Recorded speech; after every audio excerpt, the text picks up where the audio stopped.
गुरुमुखो, श्री परमहंस अद्वैत मत के उन नायक श्री परमहंस दयाल जी, श्री प्रथम पातशाही जी एवं सभी महान विभूतियों के पावन चरित का एक एक शब्द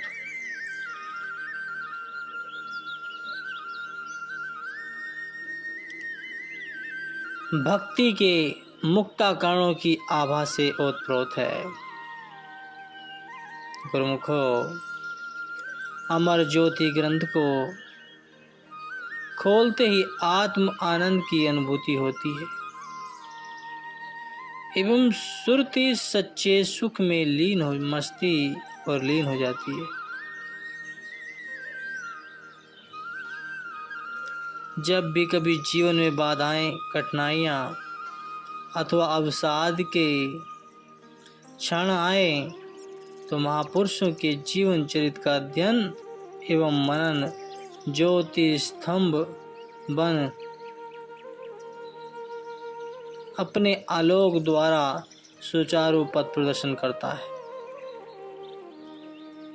इसमें निहित ज्ञान की प्रबल किरणों से अज्ञान तिमिर छट जाता है और जीव सरलता से उन परिस्थितियों में सुख शांति का मार्ग पा लेता है। युग युगांतरों तक अक्षय अमर स्वर्ण अक्षरों में महापुरुषों के पावन चरित का संकलन करने के लिए आपने अगस्त सन 1970 में ही गुप्त रूप से उसका शुभ आरंभ श्री आनंदपुर में किया।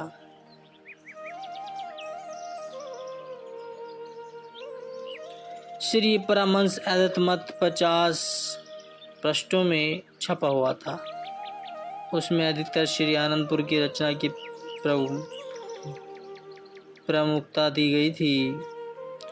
अब उसके माधुर्य और सौंदर्य को विस्तार देना था तो आपने आंतरिक दृष्टि से कृपा करते हुए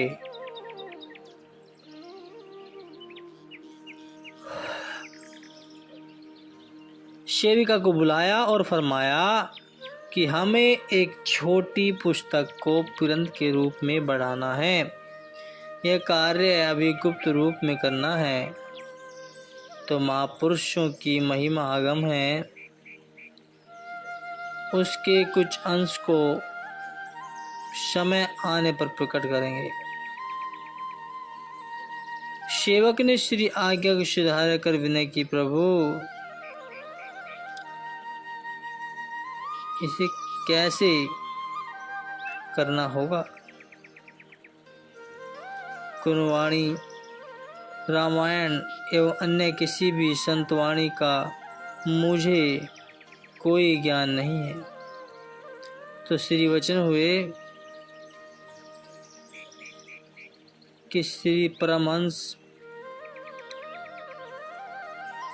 दयाल जी की शांति से सब कार्य पूर्ण होगा। अगस्त 1970 से दिसंबर सन 1971 तक परमार्थ को विकास रूप देते हुए भी प्रयागधाम श्री संतनगर श्री आनंदपुर में निर्माण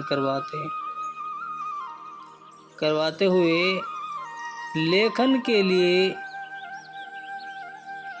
अधिकाधिक सत्य देते हैं, अधिकाधिक समय देते हैं।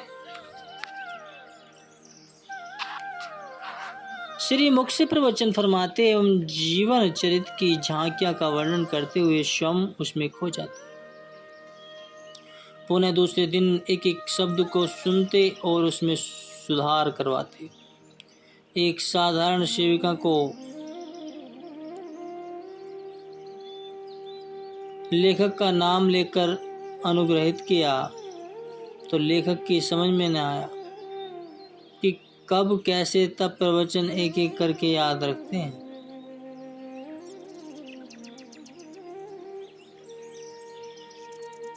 और कैसे रात्रि में आंखें बंद कर कर सब वाणियों सहित संगलित होते हैं। ऐसी मान कृपा का वरद हस्त छत्रछैया किए हुए था कि हर समय एक निराली मस्ती में लीन सुरती है पूर्व आनंद की धुन में मग्न रहती। बस इतना ही पता चलता कि सेवा लेखन आरंभ करते समय सूर्य की किरण चाहे और से अलौकिक होकर लेखनी का कार्य पूर्ण कर जाती थी। इस प्रकार नवंबर सन 1971 में श्री चतुर्थ पातशाही जी का पावन चरित्र लिखना आरंभ हुआ तो महात्मा सदगुरु शिवानंद जी को 1 मास के लिए प्रयागधाम में सेवा के लिए अंतःकरण हुआ। वे सत्संग कार्य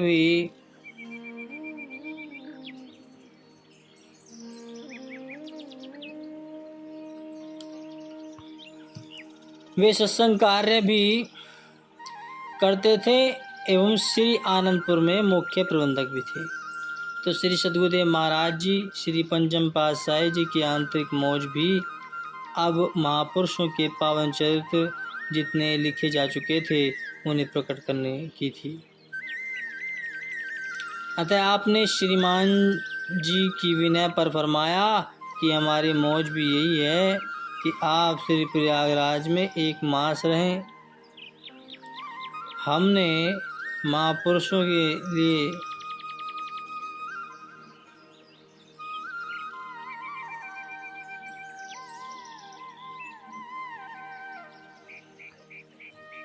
महात्मा योग रोशनानंद जी आपके पास आए। उन्हें अब समझा दिया कि आप श्री द्वितीय पातशाही जी के समय से महापुरुषों के सानिध्य में हैं। यदि कुछ और लिखवाना चाहें तो लिखवा सकते। तो श्रीमान जी के पास महात्मा जी प्रथम दिन गए और उन्होंने श्री परमहंस महान विभूतियों के पावन चरित्र आरंभ करने से पहले के शीर्षक पढ़ने आरंभ किए और श्रीमान जी ने कहा, महात्मा जी, सच ही तो है कि कुदरत की ओर से जिस कार्य को संपन्न करने का श्रेय जिसे दिया जाता है, समस्त देवी देवता उसकी सहयोगी बन जाते हैं। अब हमें भी इस सेवा का सौभाग्य मिला है, हमारे अहोभाग्य। इस प्रकार 1 मास तक नित्य प्रति उत्साह पूर्वक महापुरुषों के वचन एवं लीला श्रवण कर श्री आज्ञा का पालन किया। उस समय उनके मन में अथाह भाव उमड़ कर आते जो उन्होंने श्री आनंदपुर में आकर सब प्रबंधकों के सामने प्रकट किए। दिसंबर सन 1971 में श्री गुरु महाराज जी ने श्री संतनगर में से श्री आनंदपुर में कृपा फरमाई। अब तक श्री चतुर्थ पातशाही जी महाराज का पावन चरित्र लगभग पूरा लिखा जा चुका था। श्री पंचम पातशाही जी महाराज के अंतर्मानस में मौजों का अथाह सागर उमंगे भर रहा था। उनकी यह प्रबल मौज थी कि इसका स्वरूप शीघ्र ही सबके सम्मुख प्रकट किया जाए। माघी के पर्व पर सत्संगी महाजनों श्री दर्शन के लिए आ चुके थे। मोती बाग में भी अभी कच्चे कमरे का निस्तार हुआ था। आपने महात्मा योग आत्मानंद जी, महात्मा सदगुरु शिवानंद जी, महात्मा गुरु दर्शनानंद जी और महात्मा आनंद आत्म दशा दर्शानंद जी और महात्मा परम विवेकानंद जी व अन्य प्रमुख महात्माजनों को बुलाकर वचन फरमाए कि हमने श्री परमहंस दयाल जी की श्री मौज अनुसार श्री परमहंस अद्वैत मत के शाश्वत ज्योति स्तंभ महान विभूतियों का पावन चरित्र लिपिबद्ध किया है। अब आपके सहयोग से यह कार्य पूर्ण होना है। आप सब मिलकर मोती बाग के कमरे में इसको सुने और जो जो कमियां हों उसे भी ठीक करें। यह कार्य अति शीघ्र करना है ताकि यह बैसाखी तक छपकर सबके सामने प्रकट हो सके। विलक्षण विलक्षण विलक्षण अद्भुत महान आश्चर्य श्री परमहंस अद्वैत मत श्री आनंदपुर सत्संग सेवा की ऐतिहासिक गौरवशाली स्मरणीय उपलब्धि, इसकी महिमा के लिए कोई शब्द ही नहीं जिसे जीवा कहकर सुना सके। और श्री सद्गुरुदेव जी महाराज आपके इस दिव्य अलौकिक कार्य की संपन्नता पर सभी महापुरुषों एवं सेवकों एवं श्री परमहंस अद्वैत मत की संस्था को गर्व है। ऐसा कहकर यह सोचकर हैरान थे कि ऐसी क्या महान उपलब्धि है। अभी कुछ सामने प्रकट तो हुआ नहीं। श्रीमान जी चूँकि इसका अध्ययन कर चुके थे, अतः उनके हार्दिक एवं आंतरिक उद्गारों ने सबके सामने इस रहस्य को दर्शा दिया। श्री आज्ञा अनुसार सभी महापुरुषों ने पावन चरित्र को सुनने का कार्य आरंभ किया और प्रतिदिन श्रीमान श्री एवं महात्मा योग प्रकाशानंद जी श्री प्रभु जी के चरणों में जाते और गुणावली का बखान करते थे। श्री वचन हुए कि इस संस्करण में उपयुक्त स्थान पर इस महिमा को लिख देते हैं। शेष पर पुनः विचार किया जाएगा। इस प्रकार आरंभ से लेकर श्री चतुर्थ पातशाही जी महाराज तक समझा दिया। आपने श्रीमान जी और महात्मा जी धर्म श्रद्धानंद जी को फरमाया कि आप कुछ दिन यहाँ रहकर इसके शेष भाग की रचना को सुने और उसका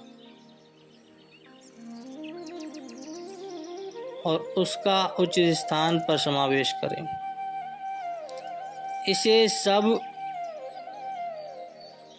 इसे अब आपने पूरा करना है। अतः श्रीमान जी को संबोधित करते हुए फरमाया कि आपको यहाँ कुछ अधिक समय तक रहना, इसे छपवाना भी होगा। तो श्री सद्गुरुदेव महाराज जी ने सभी महात्मा जनों को बुलाकर उन्हें इस महान कार्य को मार्च तक पूर्ण करने का आशीर्वाद दिया और फरमाया कि यह कार्य गुरुमुखों के अदम्य साहस एवं हार्दिक लगन से पूर्ण होता है। इसे हित चित्त से करके अपने जीवन को खुशियों से भरपूर करें और महापुरुषों की प्रसन्नता को प्राप्त करें।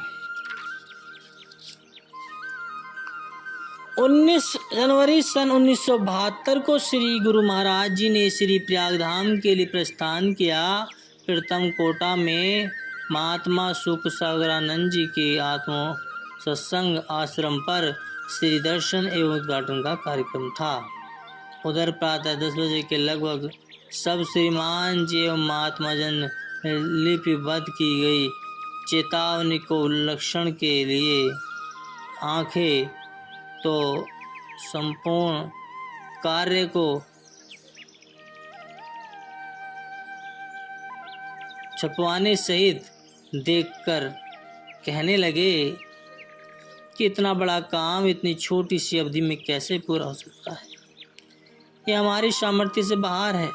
इतना बड़ा काम तभी संपन्न हो सकता है जब स्वयं श्री गुरु महाराज जी यहाँ रहें, वरना यह कार्य तो एक वर्ष में हो पाना भी कठिन है।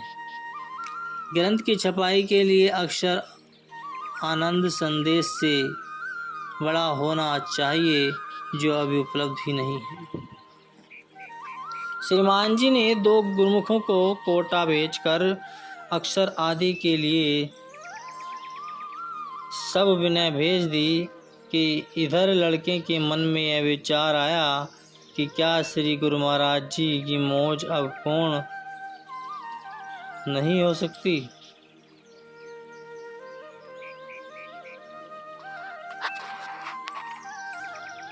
तो उन्होंने विनय पत्रिका भेंट कर श्रीमान जी द्वारा पसंद किए गए अक्षर इत्यादि दिखलाए। तो श्री वचन हुए कि आप आशीर्वाद पत्र ले जाएं और श्रीमान जी को सौंप दें। श्रीमान जी के कृपा पत्र में लिखा, श्रीमान जी, हमने आपसे पूरा छपा हुआ ग्रंथ लेना है, फिर आप जैसे और जिस प्रकार के अक्षर प्रयोग करें, पूर्ण व्यवस्था कर इस सेवा की कार्य पूर्ति करनी है। सब प्रेस में सेवा करने वाले गुरुमुखों एवं श्री आनंदपुर निवासी गुरुमुखों का आशीर्वाद दें। दूसरी ओर लेखक को भी कर कमलों से कृपा पत्र लिखकर आशीर्वाद फरमाया और श्री वचन लिखे कि आधार तसल्ली रखें और अपना कार्य उत्साहपूर्वक करते जाएं। किसी प्रकार से घबराने की जरूरत नहीं है, सब काम श्री गुरु महाराज जी की कृपा से ठीक हो जाएगा। श्रीमान जी ने कृपा पत्र पढ़कर सुनाया और प्रेस में सेवा करने वाले गुरुमुखों को सब सेवा कार्य विभाजित करके सौंप दिया और भक्तों की तरफ छपाई की सेवा होने लगी और भक्तनियाँ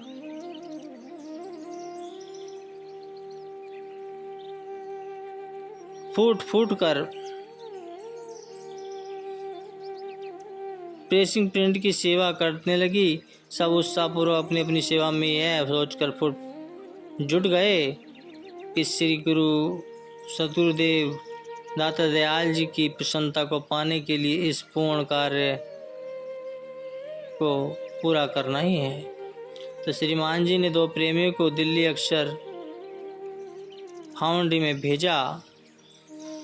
वे दिल्ली के ही अन्य 2 भक्तों के साथ फाउंड्री में पहुंचे। फाउंड्री के मालिक ने कहा कि इतना अक्षर तो 1 मास 1 माह 6 माह तक भी मिलना नामुमकिन है। गुरुमुखों ने उत्तर दिया, हमारे पास तो केवल 1 सप्ताह का ही समय है। हम अक्षर सफाई के लिए अपनी ओर से पूर्ण सहयोग देंगे और फाउंड्री के मालिक को अंतः देने के लिए कहा। अंतः प्रेरणा में एक दिव्य ज्योति ने उत्साह भरा। उसने अपने मजदूरों को अधिक समय देने के लिए कहा। वे चारों भक्त भी दिन रात करके अक्षरों की छपाई में जुट गए और 7 दिन में ही कार्य पूर्ण करवा दिया। श्री आनंदपुर में पहुंच गए। बोलो जयकारा, बोल मेरे श्री गुरु महाराज जी की जय।